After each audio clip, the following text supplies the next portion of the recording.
અંકિત બોલે બોલે બોલે દિલથી બોલે અંકિત રે. ઓય 10:22 થાય છે. Good morning. તમારું પોતાનું 94.3 FM તમે સાંભળી રહ્યા છો. ગુજરાત સરકાર અંતર્ગત ગુણોત્સવ ચાલે છે, એટલે બધી સરકારી સ્કૂલ, ગવર્મેન્ટ સ્કૂલ જે છે ત્યાં મૂલ્યાંકન પરીક્ષાઓ ચાલે છે આજકાલ.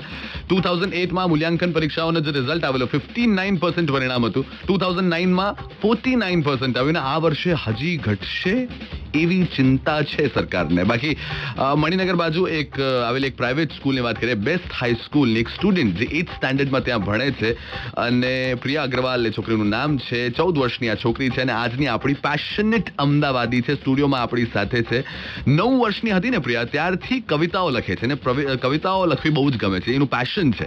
प्रिया वैसे स्कूल की अगर बात करें तो आपके फेवरेट सब्जेक्ट जो है वो कौन से हैं? हिंदी और साइंस. हिंदी और साइंस. हिंदी तो पसंद होगा क्योंकि उसी भाषा में आप कविताएं लिखती हैं. अच्छा, आज इंटरनेशनल एंटी करप्शन डे है, तो आपके हिसाब से मतलब एक 14 साल की बच्ची के लिए करप्शन क्या होता है? करप्शन यानी भ्रष्टाचार. भ्रष्टाचार का अर्थ है भ्रष्ट आचार जो असत्य से पूर्ण है. संधि विच्छेद हो गया यहाँ पे. अच्छा, ओके. हम स्कूलों में पढ़ते हैं तो जब तक डोनेशन नहीं होता तब तक एडमिशन नहीं मिलता. हम ट्रैफिक में अगर अटकते हैं तो 20 रुपए देकर छूट जाते हैं. उसके बाद અમદાવાદ બહુ જ મેચ્યોર્ડ છોકરી છે પ્રિયા, એટલે આપણને લાગે જ નહીં કે આ 14 વર્ષની છે ને, એટલે જ કદાચ એ બહુ સરસ કવિતાઓ લખે છે. 94.3 FM पे प्रिया, आप एंटी करप्शन के ऊपर कोई कविता इंस्टेंटली लिख सकती हैं इस वक्त हमारे लिए? हाँ, आप मुझे 5 से 6 मिनट दीजिए, मैं अभी लिख कर देती. 5 से 6 मिनट ना दिए, 5 से 6 મિનિટ દિए. અમદાવાદ પ્રિયા એન્ટી કરપ્શન ઉપર કોઈ કવિતા લખે ત્યાં સુધી હું તમને કહું કે આગળ આ કલાકમાં તમારા માટે કયા ગીતો આવશે. ઝુબી ડુબી પરમ ભમ.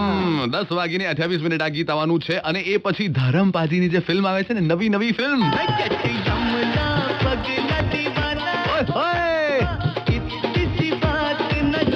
જટ યમલા પગલા દીવાના ટાઇટલ ટ્રેક આવશે તમારા માટે. આ જ કલાકમાં વગાડીશ. સલામ અમદાવાદમાં પહેલી વાર આ ગીત તમે સાંભળવાના છો, તો સ્ટે ટ્યુન્ડ. જીઓ દિલ સે. મેક્સિમમ લાભ કેવી રીતે લેવો કોઈ આપણી પાસેથી શીખે.